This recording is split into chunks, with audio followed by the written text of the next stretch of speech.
आज हम लोग बात करेंगे कि अर्थक्वेक रेसिस्टेंट बिल्डिंग कैसे बनाए। आदमी जो अपना सपनों का घर बनाना चाहता है या बनाता है, तो उसको अर्थक्वेक रेसिस्टेंट बिल्डिंग बनाने के लिए क्या करना चाहिए, कौन कौन से इंजीनियर्स का सर्विसेज लेना चाहिए, कंस्ट्रक्शन के टाइम में क्या प्रिकॉशन लेना चाहिए, कॉन्ट्रैक्टर का सिलेक्शन कैसे करना चाहिए और कंस्ट्रक्शन के टाइम में क्वालिटी कंट्रोल कैसे करना, और ये सब करते हुए अपने बिल्डिंग को earthquake resistant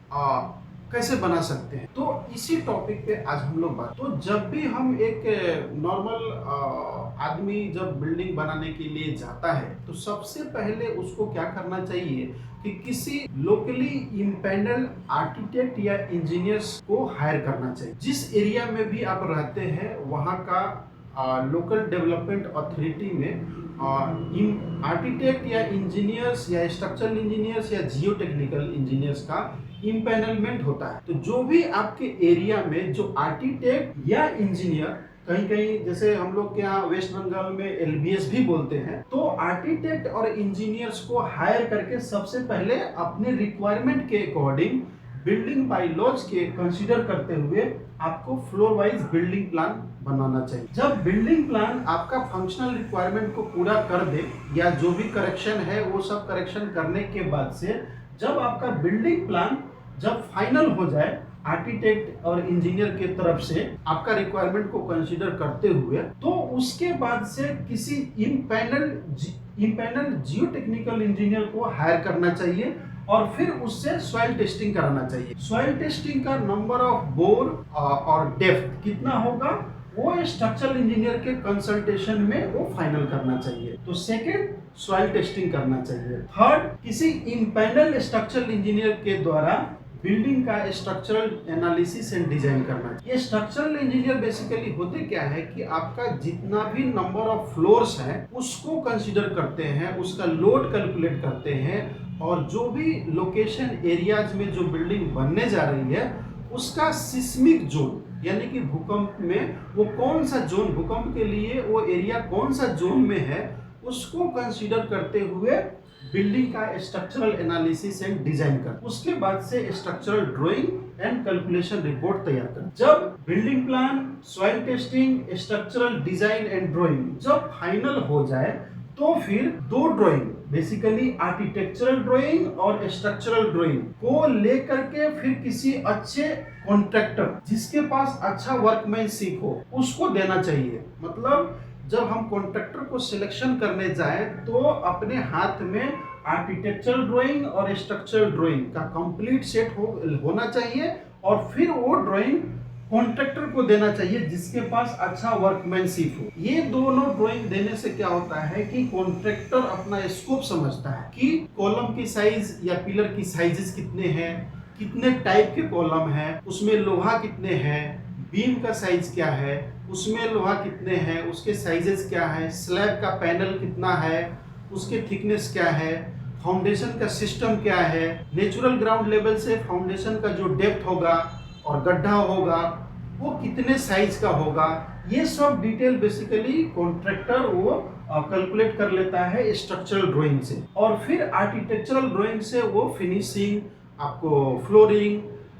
building planning, brick work, etc. तो ये दोनों ड्राइंग जो है कॉन्ट्रैक्टर के लिए बहुत ही इंपॉर्टेंट। तो फिर दोनों ड्राइंग देने के बाद से कॉन्ट्रैक्टर को रेट लेना चाहिए, और वैसे कॉन्ट्रैक्टर से बात करना चाहिए कंस्ट्रक्शन के लिए जिसका पुराना बैकग्राउंड और हिस्ट्री आप जानते हो, उसका कुछ काम भी आपने देखा हो फिजिकली, वैसे कॉन्ट्रैक्टर को हायर करना चाहिए। और फिर लास्ट जब एग्जीक्यूशन स्टार्ट हो तो फिर किसी कॉम्पिटेंट साइट इंजीनियर को हायर करके साइट सुपरविजन करना चाहिए और क्वालिटी कंट्रोल करना चाहिए, और उसी टाइम में मिक्स डिजाइन करना चाहिए। जनरली ये जो पार्ट है मिक्स डिजाइन, वो क्या है कि हम लोग मैक्सिमम लो राइज बिल्डिंग के केस में, लो राइज केस में कि मिक्स डिजाइन नहीं कराते। तो एग्जैक्ट जो प्रोपोर्शन रेशियो है, सपोज स्ट्रक्चरल ड्राइंग में कंक्रीट का स्ट्रेंथ या ग्रेड कितना है, उस ग्रेड के लिए मिक्स डिजाइन होता है। मिक्स डिजाइन का मतलब ये होता है कि सीमेंट, सैंड, एग्रीगेट, वाटर और एडमिक्सचर का रेशियो क्या होगा, जिससे कि जो स्ट्रक्चरल डिजाइन जिस स्ट्रेंथ के लिए हुआ है वो स्ट्रेंथ हमें मिल जाए। तो वो जो प्रोपोर्शन का जो रेशियो जिसको फाइंड आउट करते हैं प्रैक्टिकली लैब में, उसको बोलते हैं मिक्स डिजाइन। तो कंस्ट्रक्शन स्टार्ट करने से पहले जो मटेरियल यूज करना है उसको लेबोरेटरी में भेज करके उसका मिक्स डिजाइन करा। अब यहाँ पे बात ये आती है कि कुछ इवन की टेक्निकल लोग भी विदाउट सॉइल टेस्टिंग और स्ट्रक्चरल डिजाइन ये कंसीडर ये डिजाइन सॉइल टेस्टिंग और स्ट्रक्चरल डिजाइन का उतना इम्पोर्टेंस नहीं देते हैं। वो क्या बोलते हैं, इवन की मिक्स डिजाइन को भी रिकमेंड या सजेशन नहीं देते हैं। वो क्या बोलते हैं कि ब्रांडेड सीमेंट और लोहा यूज करने के लिए। बट मेरा यह मानना ये है कि सपोज जब तक बिल्डिंग का किस स्ट्रेंथ के लिए डिजाइन हो रहा है वो स्ट्रेंथ अगर पता नहीं है और कितना भी ब्रांडेड और सीमेंट लगा ले तो वो फिर उसका कोई मतलब नहीं है। और सेकेंड ये कि सॉइल की कैपेसिटी कितनी है, ऊपर से हमारा बिल्डिंग का लोड कितना आ रहा है, सॉइल हमारी कितना लोड ले सकती है, जिसको हम लोग स्ट्रक्चरल एक्चुअली इसको हम लोग सेफ्टी पार्ट में ही कंसीडर करते हैं दोनों, soil testing and structural design. तो कुछ टेक्निकल लोग, इवन की कुछ लोग भी हैं, नॉर्मल लोग भी, जो ब्रांडेड सीमेंट और लोहा का ज्यादा फेवर करते हैं। मेरा यह मानना यह है कि ब्रांडेड सीमेंट और लोहा या मटेरियल का क्वालिटी जो है बेस्ट होना चाहिए, लेकिन अगर हम वाटर का रेशियो जो स्ट्रेंथ के लिए चाहिए, अगर ये वाटर को अगर हम कंट्रोल नहीं करते हैं तो फिर डिजायर्ड जो स्ट्रेंथ है वो हम अचीव नहीं कर पाएंगे। मेरा यह मानना यह है कि जब तक कॉन्ट्रैक्टर को स्ट्रक्चरल ड्राइंग नहीं दिया जाएगा तब तक वो एग्जैक्ट बाइंडिंग नहीं कर सकता। तो अगर सरिया बांधने भी मिस्टेक हुआ है तो उसको रेक्टिफाई किया जा सकता है। इसीलिए जब भी कास्टिंग होता है तो जनरली ये प्रैक्टिस है कि स्ट्रक्चरल इंजीनियर जो बिल्डिंग को डिजाइन किया हुआ है उसी को ड्यूरिंग कंस्ट्रक्शन या कास्टिंग उससे सुपरविजन या उससे ड्यूरिंग कास्टिंग उसको बुला करके हम लोग दिखाते हैं, जिससे कि साइट पे अगर कोई नॉर्मल या माइनर मिस्टेक भी हो तो उसको स्ट्रक्चरल इंजीनियर उसको ऑन द स्पॉट सॉल्यूशन दे। तो मेरा यह मानना ये है कि कोई भी बिल्डिंग बनाने से पहले सबसे पहले ये बिल्डिंग प्लानिंग किसी इम्पैनल आर्किटेक्ट या इंजीनियर के द्वारा कराना चाहिए, सॉइल टेस्टिंग किसी इम्पैनल जियोटेक्निकल के इंजीनियर के द्वारा कराना चाहिए, स्ट्रक्चरल एनालिसिस एंड डिजाइन किसी इम्पैनल स्ट्रक्चरल इंजीनियर के द्वारा कराना चाहिए, कंस्ट्रक्शन वैसे कॉन्ट्रैक्टर के साथ कराना चाहिए जिसके पास गुड वर्कमैनशिप टीम हो, स्किल्ड वर्कर हो, और during construction site supervision and quality control करते हुए हमें अपना घर बनाना चाहिए। अगर हम ऐसा करते हैं तभी हमारा जो बिल्डिंग बनेगा वो अर्थक्वेक रेसिस्टेंट बनने की चांसेस है, अदरवाइज हमारा बिल्डिंग रिस्क पे जा सकता है। और जिस सेफ्टी के लिए हमने अपना बिल्डिंग बनाया था, अपने परिवार के लिए बनाया था, वो सेफ्टी शायद किसी वर्स्ट केस लाइक अर्थक्वेक और सम अदर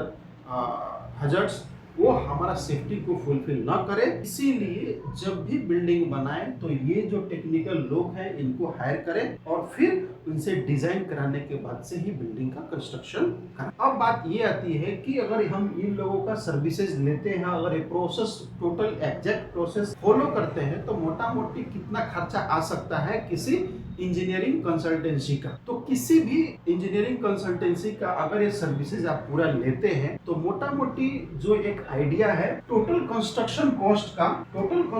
कॉस्ट का मैं यहाँ पे लिख देता हूँ 6 में कंसल्टेंसी फीस कितना हो सकता है। तो ये मोटा मोटी 4 to 5% of construction cost means जो आपका कंस्ट्रक्शन कॉस्ट आएगा टोटल कंस्ट्रक्शन कॉस्ट उसका 4 to 5% आपको बजट बनाना पड़ेगा। अगर आप ये बजट बनाएंगे तभी आपका बिल्डिंग जो बनेगा वो अर्थक्वेक रेसिस्टेंट बिल्डिंग बनने की चांसेस है। अगर इसमें आप कॉम्प्रोमाइज करते हैं तो फिर शायद आपका बिल्डिंग अर्थक्वेक रेसिस्टेंट नहीं होगा। नॉर्मल केस के लिए तो ठीक होगा बट अर्थक्वेक रेसिस्टेंट नहीं होगा। तो मैं सजेस्ट करता हूँ और कर रहा हूँ कि मेरे अकॉर्डिंग बिल्डिंग का जब भी कंस्ट्रक्शन करे तो अर्थक्वेक रेसिस्टेंट बिल्डिंग ही बना और कॉम्पिटेंट लोग को हायर करे और फिर तो आई होप कि ये वीडियो आपको पसंद आया हो और आपके काम का हो, तो इसलिए आप इसको अपने फ्रेंड्स और रिलेटिव के साथ शेयर कर सकते हैं। Thank you.